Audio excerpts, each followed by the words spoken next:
नमस्कार, जय हिंद। स्वागत है आपका हमारे YouTube channel life student classes 22 में। दोस्तों, मैं अभिषेक सिंह एक बार पुनः हाजिर हूँ आप सभी की मध्य एक बेहद ही महत्वपूर्ण टॉपिक जो लिंग को आज हम देखेंगे, जो हिंदी में बहुत ही महत्व रखता है। किसी भी कंपटीशन एग्ज़ाम में अगर देखा जाए तो 1 से 2 नंबर का ज़रूर यहाँ से क्वेश्चन पूछे जाएंगे। आइए उससे पहले आपको ले चलते हैं कुछ मोटिवेशन की तरफ। आज का जो मोटिवेशन है, होकर निराश न यूँ शाम सा ढलते रहिए, होकर निराश न यूँ शाम सा ढलते रहिए, जिंदगी भोर है सूरज सा निकलते रहिए। होकर निराश न यूँ शाम सा ढलते रहिए, जिंदगी भोर है सूरज सा निकलते रहिए। एक ही पाँव पर ठहरे रहे तो थक जाओगे, यदि एक ही पाँव पे ठहरे रहे तो थक जाओगे। धीरे धीरे ही सही पर सही राह पे चलते रहिए। तो आइए हम लोग भी चलते हैं अपने धीरे धीरे कदम से। जो आज का जो टॉपिक है लिंग का, उसको शुरुआत करते हैं। तो आप बिल्कुल मोटिवेशन को भी फॉलो कीजिए और वीडियो को भी फॉलो कीजिए, ताकि आपका आगामी आने वाली कोई परीक्षाएं जिससे आप सफलता से वंचित न रह सकें। तो देखिए, जो आज का टॉपिक है लिंग, उस पर चर्चा करने से पहले मैं आपको बता दूं, बहुत ही महत्वपूर्ण टॉपिक है, क्योंकि प्रत्येक एग्ज़ामों में अगर देखा जाए तो 1 से 2 नंबर के क्वेश्चन यहाँ से पूछे जाते हैं। कोई भी आपको शब्द दे देगा, आपको पूछ देगा डायरेक्ट कि कौन सा लिंग है, स्त्रीलिंग है, पुल्लिंग है, या आपको सीधे वाक्य दे देगा। इसमें पूछेगा कि वाक्य में रेखांकित कर देगा किसी शब्द को और कहेगा कि इसमें आप बताइए कि कौन सा लिंग है, कौन सा स्त्री है या पुरुष लिंग है। तो वो आपको देखने को पड़ता है, आप सोचेंगे। और हिंदी का मात्र एक टॉपिक ये ऐसा है जो बिना किसी नियम के आपको पूरा देखेंगे। पूरा जो चैप्टर है ये बिना किसी नियम के चलता है। इसमें आपको कहीं ना कहीं आपके प्रेजेंट ऑफ माइंड और दूसरी चीज़ आपको कहीं ना कहीं ध्यान से उसे पढ़ना पड़ेगा, रटना पड़ेगा और समझना पड़ेगा। समझने वाली कम बात है, लेकिन पढ़ने और रटने वाली ज़्यादा है। तो आइए, जो आज का टॉपिक है वह है हमारा लिंग का। देखिए, लिंग किसे कहते हैं आप सुने होंगे। लिंग का जो शाब्दिक अर्थ है वह है आपका पहचान या चिन्ह। ठीक है, जो लिंग का आपका शाब्दिक अर्थ है पहचान, चिन्ह, जैसे हम प्रतीक भी कह सकते हैं। जो लिंग का डिफिनेशन होगा वो होगा आपका कि यदि जिस किसी संज्ञा या सर्वनाम शब्द के माध्यम से आपको स्त्री या पुरुष जाति होने का बोध हो, उसी को क्या कहा जाता है? लिंग कहा जाता है। ठीक है, जिस किसी संज्ञा सर्वनाम शब्द से स्त्री या पुरुष होने का बोध हो, उसे ही आपका लिंग कहा जाता है। आइए डिफिनेशन देख लीजिए।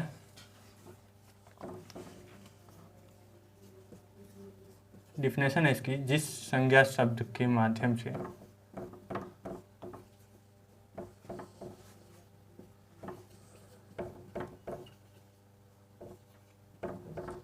जिस संज्ञा शब्द के द्वारा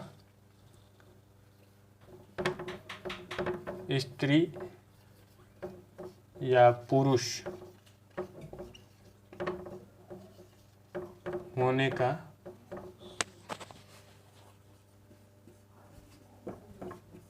बोध हो,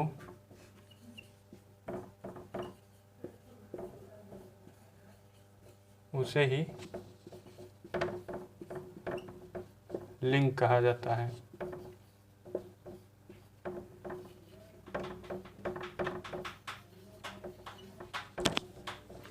देखिए, जिस किसी संज्ञा शब्द के माध्यम से स्त्री या पुरुष होने का बोध हो, उसे हम क्या कहेंगे आपका? तो उसको हम आपको लिंग कहते हैं। देखिए, हिंदी में लिंग जो हैं वो आपको कितने होते हैं? 2 होते हैं। संस्कृत में आपको लिंग 3 प्रकार के होंगे, लेकिन जो हिंदी में होंगे वो आपके 2 ही प्रकार के होते हैं। 2 प्रकार में कौन कौन? पहला जो आपका आएगा तो आपका आएगा पुल्लिंग, और दूसरा जो आपका आएगा स्त्रीलिंग।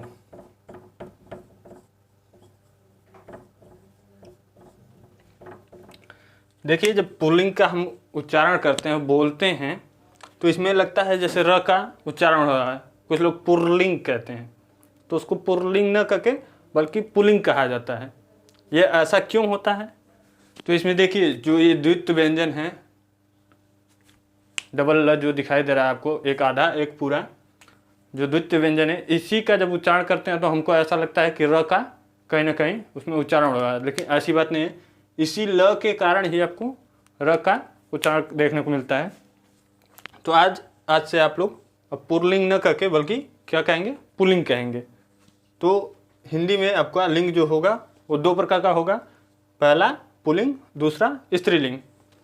देखिए, कुछ शब्द ऐसे होते हैं जो नित्य पुल्लिंग होते हैं, कुछ शब्द ऐसे होते हैं जो नित्य स्त्रीलिंग होते हैं। उनको पहचानना, उनको जानना बेहद ज़रूरी है, क्योंकि बिना उनके पहचान के, बिना उनके जाने हुए आप ये समझ नहीं पाएंगे कौन सा शब्द स्त्रीलिंग है, कौन से पुल्लिंग है।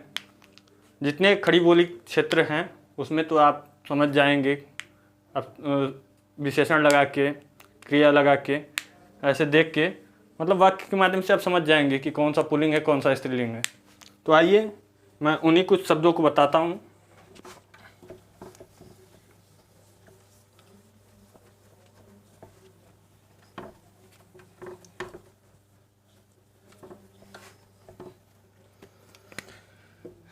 देखिए, जो पहला हमारा है पुल्लिंग, उसकी डिफिनेशन देख लीजिए। डिफिनेशन होगी, जिस संज्ञा प्रकरण के माध्यम से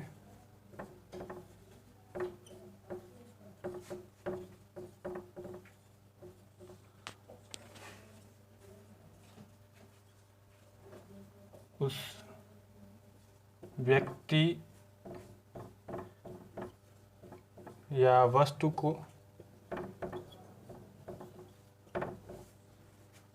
का पुल्लिंग होने का बोध हो या पुरुष होने का बोध हो,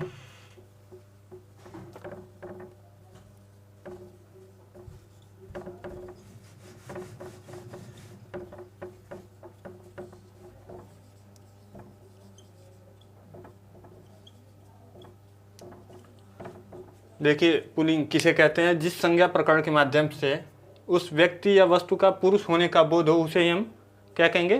पुल्लिंग कहेंगे। स्त्रीलिंग अगर देखेंगे तो एकदम सेम डिफिनेशन है, बस अंतर क्या है? जिस संज्ञा प्रकरण के माध्यम से उस व्यक्ति या वस्तु का पुरुष का जगह स्त्री होने का बोध हो। देखिए, आपको स्त्रीलिंग भी बता देते हैं। पुल्लिंग आप समझ गए होंगे, पुल्लिंग किसे कहते हैं।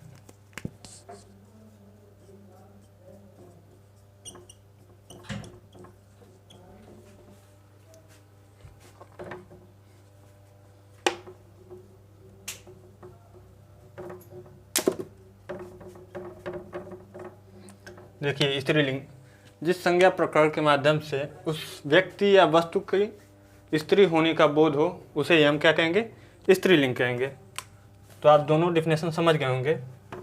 आइए कुछ एग्जाम्पल आपको दिखाते हैं, कुछ वर्ड आपको बताते हैं जो नित्य नपुंसक, अरे नित्य पुल्लिंग और नित्य स्त्रीलिंग होते हैं। वो सदैव क्या होंगे? आपके जिस लिंग में हैं वो उसी लिंग में प्रयोग होंगे। आइए देखा जाए, नित्य पुल्लिंग।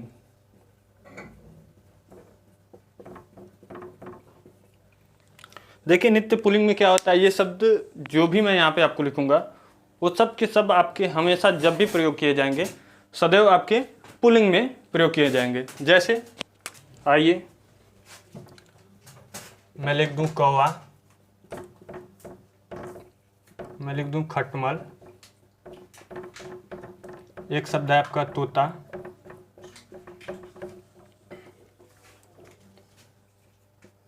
एक है आपका उल्लू, एक है आपका भेड़, एक है आपका गैंडा, एक आपका भेड़िया भी शब्द आता है, भेड़िया, केचुआ बिच्छू,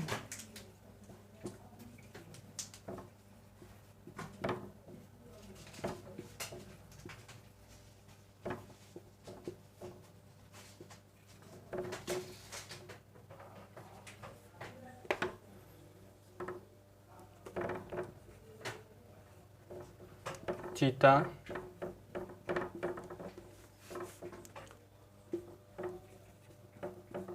भालू, जुगनू। देखिए यहाँ पे मैंने कुछ शब्द लिखा है, जैसे कौवा, खटमल, तोता, उल्लू, भेड़, गैंडा, भेड़िया, केचुआ, बिच्छू, चीता, भालू और जुगनू। ये जो शब्द हैं आपके सदैव के सदैव ये जो प्रयोग किए जाएंगे, ये किस में किए जाएंगे? पुल्लिंग में किए जाएंगे, क्योंकि आप इनका स्त्रीलिंग बना सकते हैं लेकिन ऐसे नहीं। ये जब भी अगर इस रूप में देखें तो आप क्या, इसको जब भी आप आकलन करेंगे तो किस में? पुल्लिंग में करेंगे। ठीक है, बाकी आइए चलिए आपको कुछ नित्य स्त्रीलिंग भी बता देते हैं।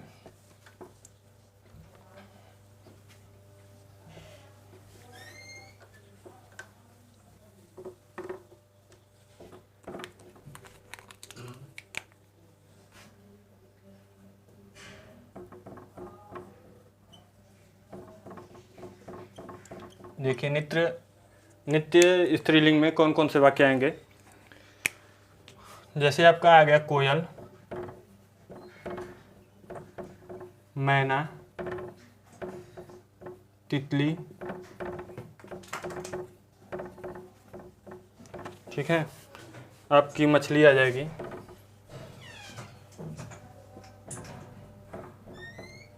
मकड़ी आ जाएगी, और गिलहरी, जोंक,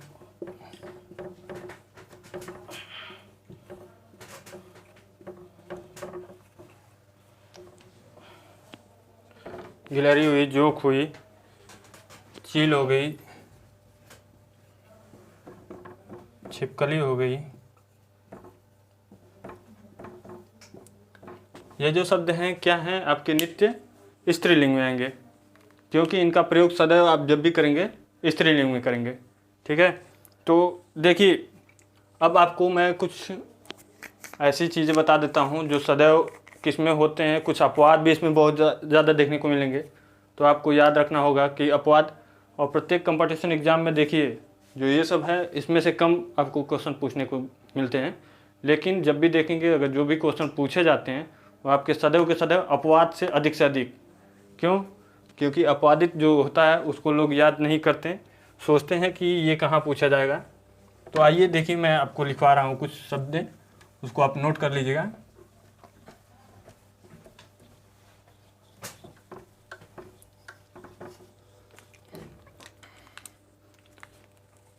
देखिए पहली चीज़ है शरीर के अंगों के नाम।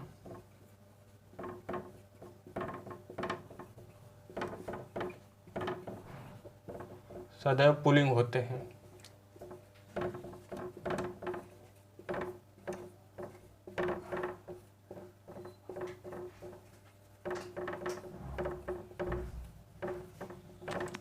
देखिए मैंने लिखा है शरीर के अंगों का नाम जो होता है सदैव किस में होते हैं? पुल्लिंग में होते हैं। जैसे कुछ एग्जांपल ले लें, मैंने लिख दिया कान, मैं लिख दिया हाथ, मैंने लिख दिया पैर, केस, घुटना। ये सब क्या है? आपके सदैव पुल्लिंग में आएंगे, लेकिन कुछ इसमें अपवाद भी होते हैं। तो आइए अपवादित वाले को भी देख लीजिए।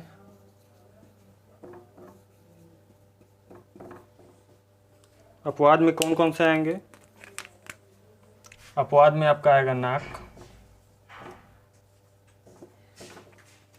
बदन, बदन का मतलब शरीर, ठीक है, जीभ, कलाई, आँख, आँख के बाद आपका नस और भौं। देखिए शरीर के अंगों के नाम तो सदैव पुल्लिंग होते हैं, लेकिन अपवाद में ये सब चीज़ें हैं, जैसे नाक, बदन, जीभ, कलाई, आँख, नस और भौं। आप इसका अपने दैनिक जीवन में भी यूज़ करते होंगे, तो जब वाक्यों के माध्यम से आप करेंगे, जैसे मान लीजिए मैं एक वाक्य लिखूँ या चाहे आपसे वार्ता करूँ कि किसी की आँख में अगर चोट लग जाए तो क्या आदमी बताता कि मेरी आँख में चोट लग गई थी। अगर आप मिलेंगे तो पूछेंगे क्यों आप मतलब चश्मा यूज कर रहे हैं या कुछ भी, तो बताएगा आपको मेरे आँख में चोट लग गई थी। तो जो आपको क्रिया दिखाई दे रही है, तो क्रिया किस में लगा रहा है? स्त्रीलिंग में लगा रहा है। इसीलिए जो आँख है आपका स्त्रीलिंग में होगा। लेकिन अगर मैं कह दूँ मेरा हाथ टूट गया, यानी मैं इसमें जब भी प्रयोग कर रहा हूँ तो पुल्लिंग क्रिया का, और पुल्लिंग खुद ही ये शब्द भी है, इसीलिए इसको पुल्लिंग के तौर पे देखा जाएगा। आइए आगे की अब कुछ चीज़ें देखते हैं।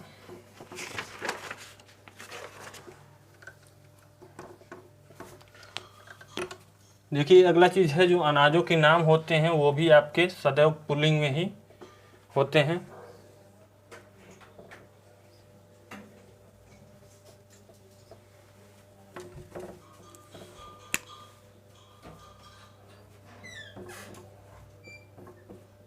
अनाजों के नाम जो होंगे वो सदैव आपके पुल्लिंग होंगे।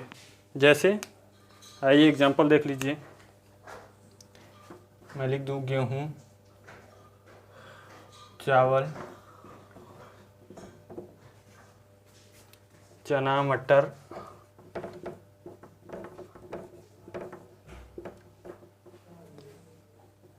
सरसों, जौ,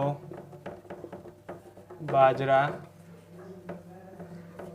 देखिए ये सब जो शब्द हैं ये क्या हैं? अनाजों के जो नाम हैं वो आपको सदैव के सदैव पुल्लिंग में देखने को मिलेंगे। लेकिन महत्वपूर्ण होता है अपवाद वाला चीज़। अपवाद आप जरूर देखिएगा, अपवाद से ही आपको क्वेश्चन कहीं ना कहीं देखने को मिलता है। तो आइए अपवाद में देखा जाए। अपवाद आपका होगा अरहर, अरहर के बाद आपका मूंग, मूंग नहीं बल्कि मूंगी होता है, मूंगी, ज्वार, मक्का,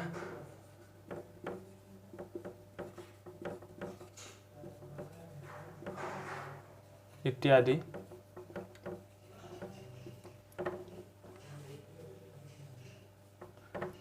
ठीक है। देखिए अनाजों के नाम तो आपके सदैव के सदैव पुल्लिंग में होंगे, लेकिन अपवाद में क्या है? अरहर है, मूंगी है, ज्वार है, मक्का है। इनको देखिए कोई रूल नियम नहीं होता आपको समझने के लिए।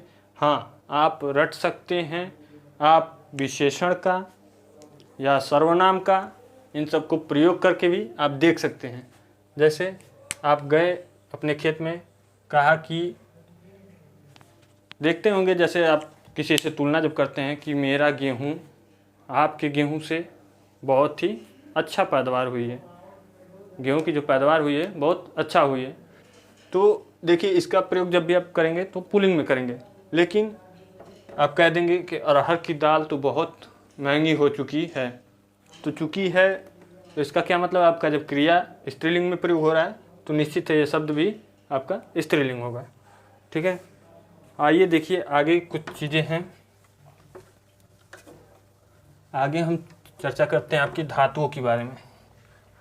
धातु क्या होते हैं?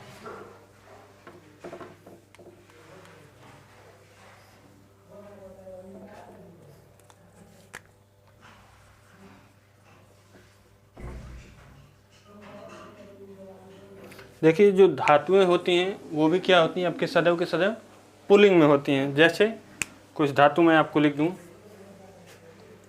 मैंने लिखा सोना। सोना ये धातु है, क्रिया नहीं। आप ये मत सोचिएगा कि आप जो रात में 12 घंटे सोते हैं उसको मैंने लिखा है, नहीं, बल्कि सोना क्या है? एक धातु है। सोना हो गया, पीतल हो गया, तांबा है,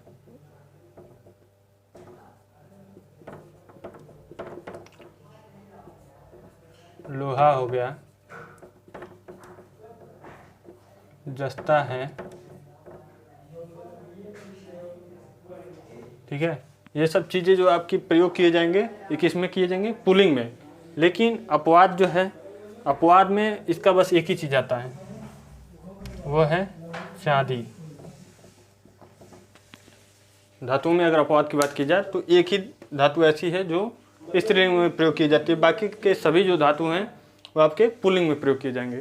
तो इसको आप आसानी से समझ सकते हैं, इसमें आपको उतना दिक्कत भी नहीं होगा। आगे चलिए, आगे की चीज़ों को हम बताते हैं। देखिए देशों के नाम को देख लीजिए।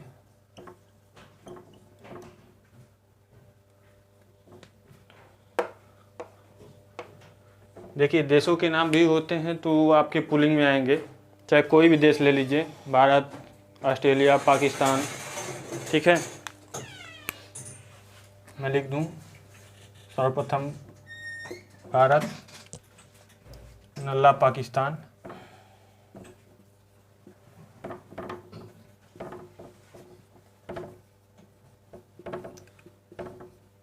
ऑस्ट्रेलिया, जापान इत्यादि। जो ये सब देशों के नाम हैं वो आपके सदैव के सदैव किस में होंगे, तो पुल्लिंग में होंगे। लेकिन एक ऐसा देश है आपका श्रीलंका, इसका जब भी प्रयोग किया जाता है तो किस में, स्त्रीलिंग में किया जाता है। श्रीलंका ही एक ऐसा मात्र देश है इसका प्रयोग सदैव स्त्रीलिंग में किया जाता है। बाकी आइए चलिए आगे आपको कुछ बता दें।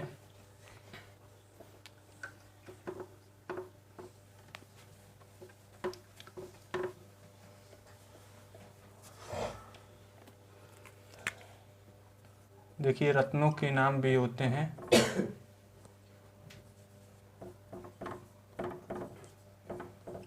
सदैव पुल्लिंग में होते हैं।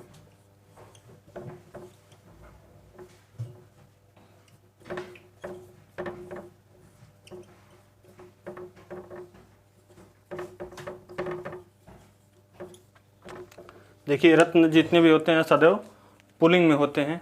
जैसे एग्जाम्पल ले लीजिए, हीरा, मोती, ठीक है। हीरा हो गया, मोती हो गया, पुखराज हो गया, ये सब आपके जो शब्द हैं सदैव क्या हैं, पुल्लिंग में इस्तेमाल होने वाले हैं। लेकिन कुछ शब्द ऐसे होते हैं जो अपवाद में होते हैं। जैसे मैं लिख दूं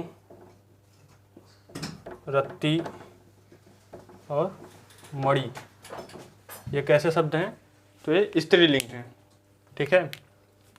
देखिए मैं आपको पहले ही बता चुका हूँ कि इसमें कोई नियम नहीं होता, सदैव आपको क्या देखना है, कौन सा अपवाद में क्या दिया है। अपवाद अगर आप याद कर लेते हैं तो बाकी समझिए आपका काम हो जाएगा।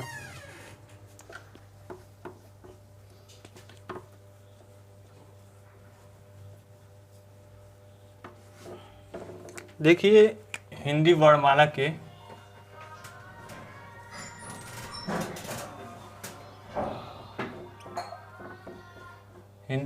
के जितने भी अक्षर हैं, जितने भी शब्द हैं, वो आपके सदैव के सदैव पुल्लिंग में होंगे। जैसे आ, क, ख, ग इत्यादि,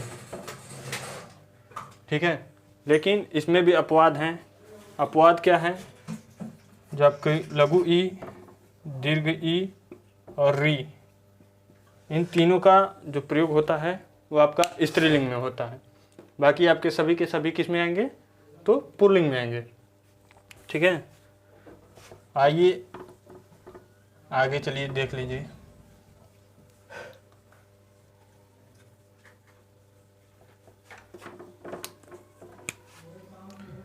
आगे है आपका पर्वतों के नाम।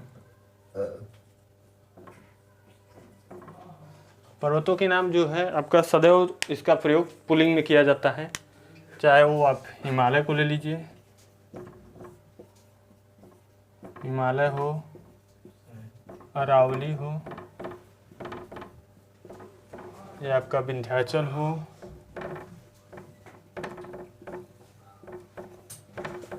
आपके जितने के जितने पर्वत आएंगे सब के सब क्या हों, पुल्लिंग में आएंगे। ठीक है, इसमें आपका अपवाद नहीं होता कोई भी।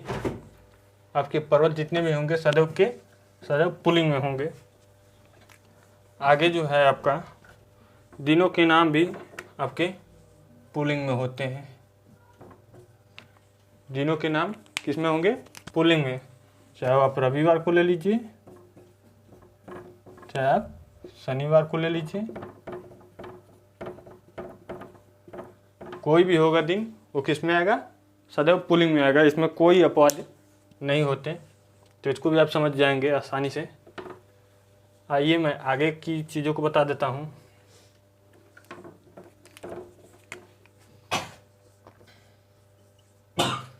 देखिए, ग्रह तारों एवं नक्षत्रों का जो बात किया जाए तो उसमें भी आपके सदैव के सदैव उसमें किस में आएंगे, तो आपका पुल्लिंग में आएगा। जैसे मैं बात करूं, सूर्य, चंद्रमा,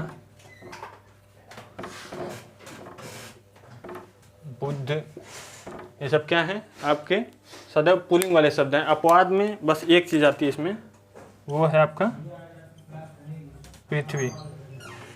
ठीक है, पृथ्वी जो है वो आपका अपवादित होती है। तो देखिए, इसको भी आप समझ गए होंगे। आइए कुछ बात किया जाए गहनों की।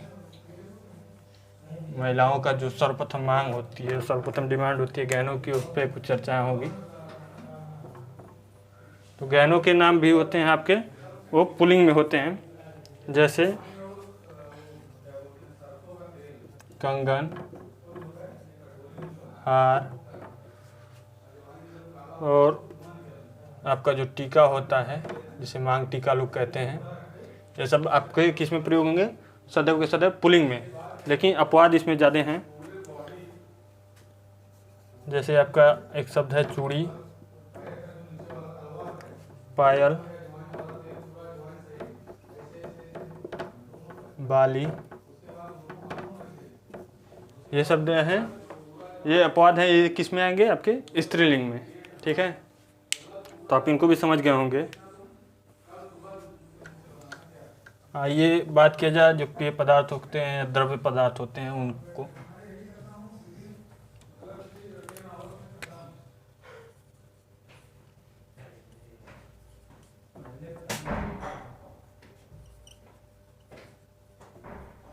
देखिए, जो द्रव पदार्थ होते हैं आपके सदैव के सदैव पुल्लिंग में होते हैं।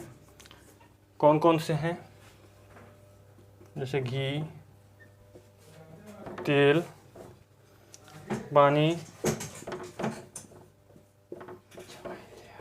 दूध,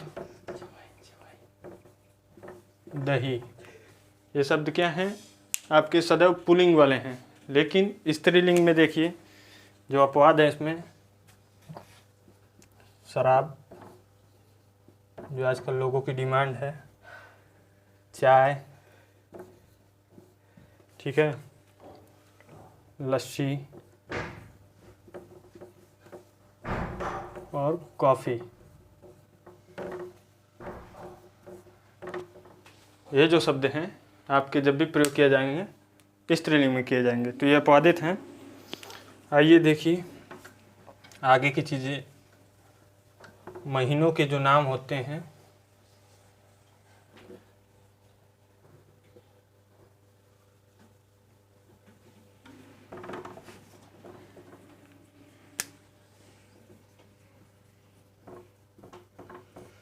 महीनों के जो नाम होते हैं वो भी आपके किस में होंगे, पुल्लिंग में होंगे।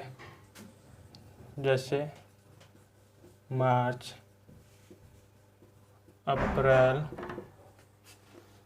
जून, अगस्त,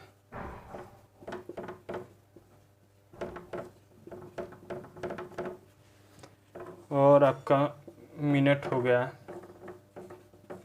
ये समय भी इसमें आएगा, महीने समय। ठीक है, मिनट हो गया, पल हो गया, सप्ताह हो गया,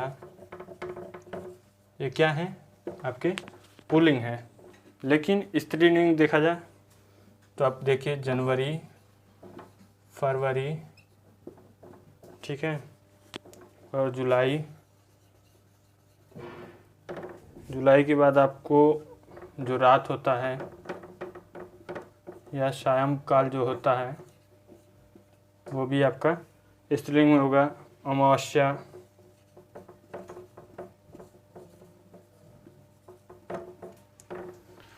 पूर्णिमा,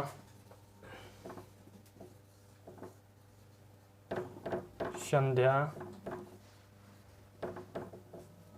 ठीक है, और एक चर्चित शब्द है दोपहर। दोपहर भी आपका स्त्रीलिंग में आता है। तो ये शब्द आपको देखिए पुल्लिंग में देखने को मिलेगा, लेकिन जो अपवाद में है वो सब के सब आपके स्त्रीलिंग हैं। आगे आप देख लीजिए,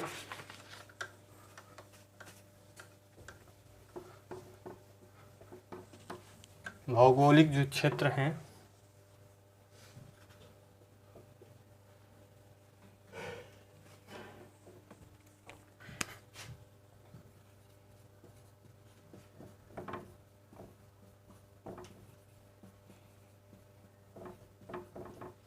देखिए भौगोलिक क्षेत्रों के नाम भी क्या होगा, पुल्लिंग में आएगा। जैसे अगर देखना चाहें,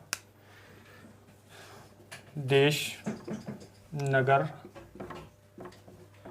पर्वत, समुद्र, द्वीप, ये सब के सब आपके पुल्लिंग में आएंगे। लेकिन अपवाद में इसमें दो ही चीज़ होती है, एक होती है आपकी झील और दूसरी होती है घाटी। झील और घाटी आपका जब भी देखने को मिलेगा वो किस में मिलेगा, अपवाद में, यानी स्त्रीलिंग में, ठीक है। तो इसको भी आप समझ गए होंगे। बात है इन चीज़ों को कैसे पहचाने, तो उसमें आप देखिए विशेषण का इस्तेमाल करके, हाँ, जैसे विशेषण में अच्छा बुरा,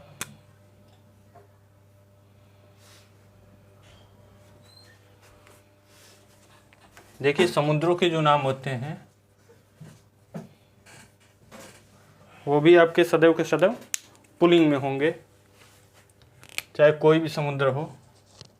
जैसे हम लिख लें प्रशांत, प्रशांत महासागर, लाल सागर इत्यादि जितने भी समुद्र हैं सब के सब पुल्लिंग में होंगे। अपवाद में बस सिर्फ एक ही आती है, वो है आपकी बंगाल की खाड़ी।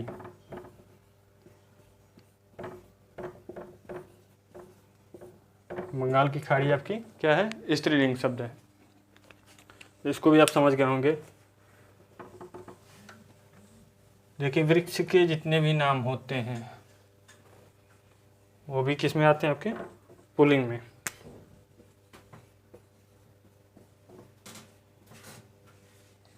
जैसे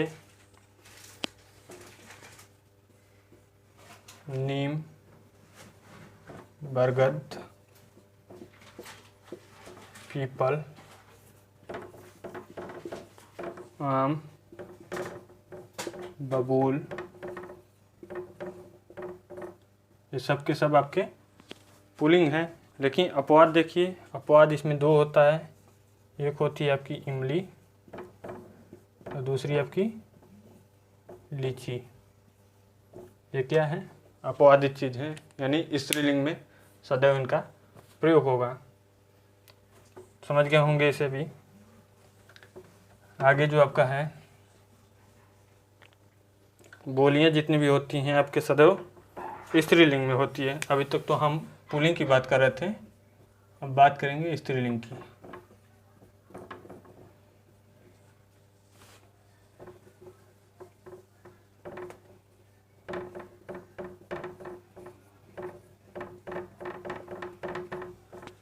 देखिए बोलियां जितनी होंगी आपकी स्त्रीलिंग में होगी। जैसे खड़ी बोली, अवधि, छत्तीसगढ़ी,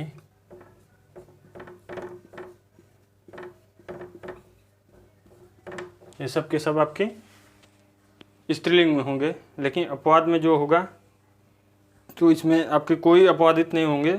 लिपियों में देखिए, बात है लिपि की, बोलियों में कोई अपवाद नहीं, जितने बोली होंगे आपके सदैव के सदैव स्त्रीलिंग में ही प्रयोग किए जाएंगे।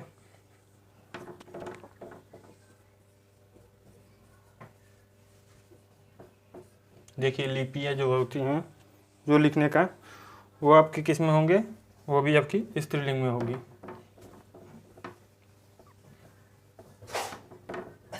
जैसे मैं लिख दूँ देवनागरी,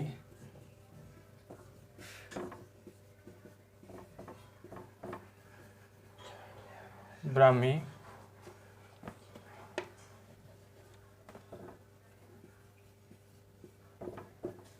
ठीक है, रोमन, लेकिन सबके सब आपकी लिपि जितनी आएंगी सब स्त्रीलिंग में आएंगी। तो इसे भी आप समझ गए होंगे।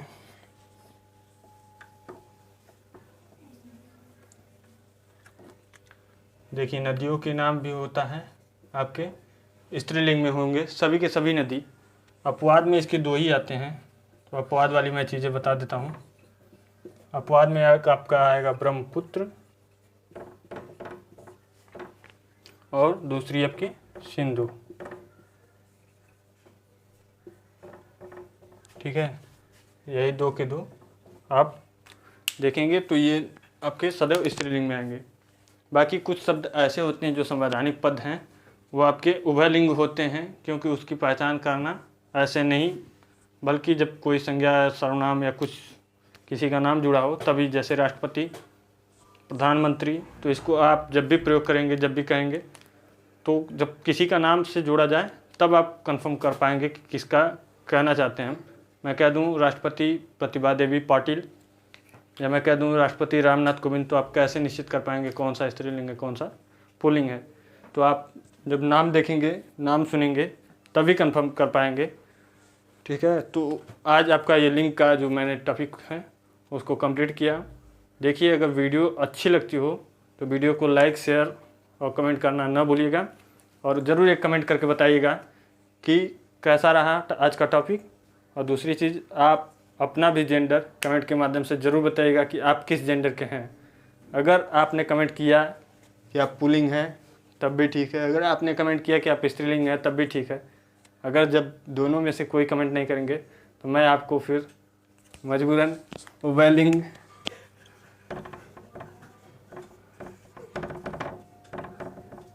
समझने का प्रयास करूंगा, क्योंकि जब आप स्त्रीलिंग या पुल्लिंग दोनों में से कोई नहीं होंगे तो आप किस में आ जाएंगे, उभयलिंग में। तो ज़रूर एक कमेंट के माध्यम से बताइएगा कि आप तीनों में से किस लिंग में हैं, क्योंकि इसका हिंदी में इस्तेमाल कम होता है। Thank you so much video देखने के लिए।